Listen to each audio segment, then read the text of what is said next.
bought some fresh bandsaw blades, but they were too long by that much.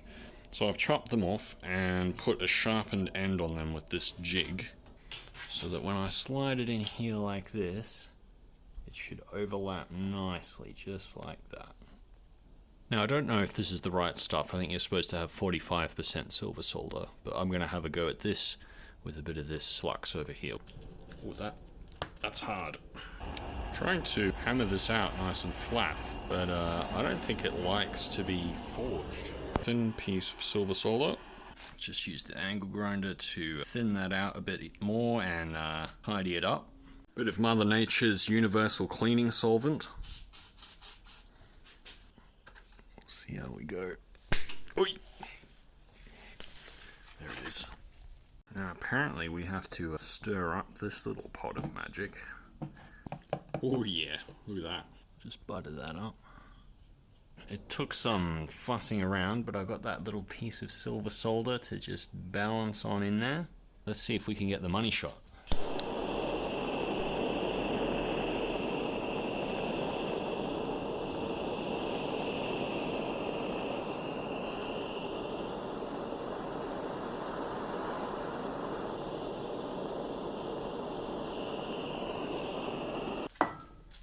Whoa.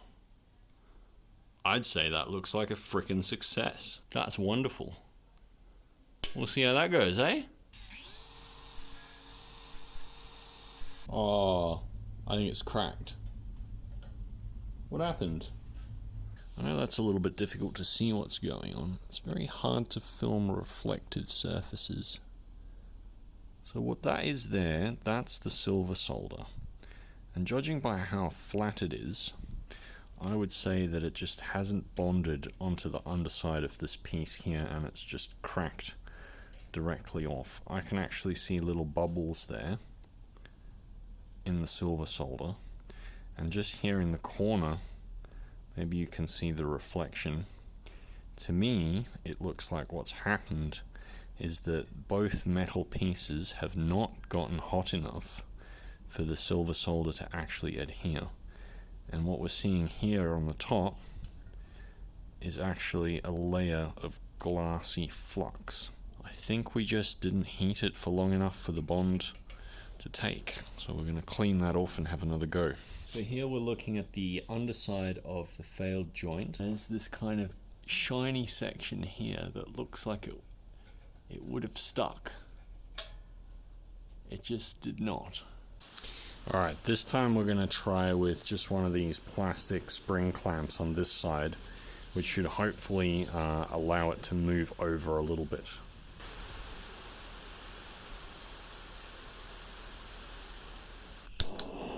This time I'm going to spend a bit longer warming up the entire area.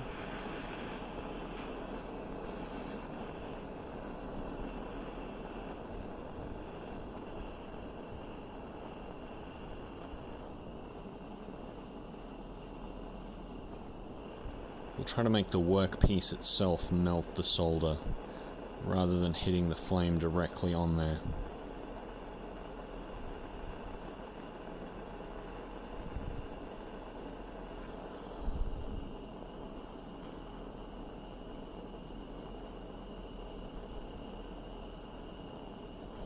And we're just going to hold the flame on here for quite a bit longer.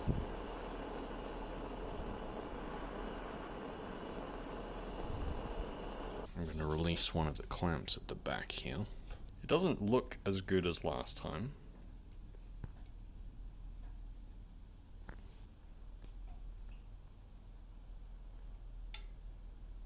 Okay, we seem to have cooled down a bit here. And that's another fail. I think we're using the wrong kind of solder or something. Yeah, all that stuff about brazing, that was just a joke.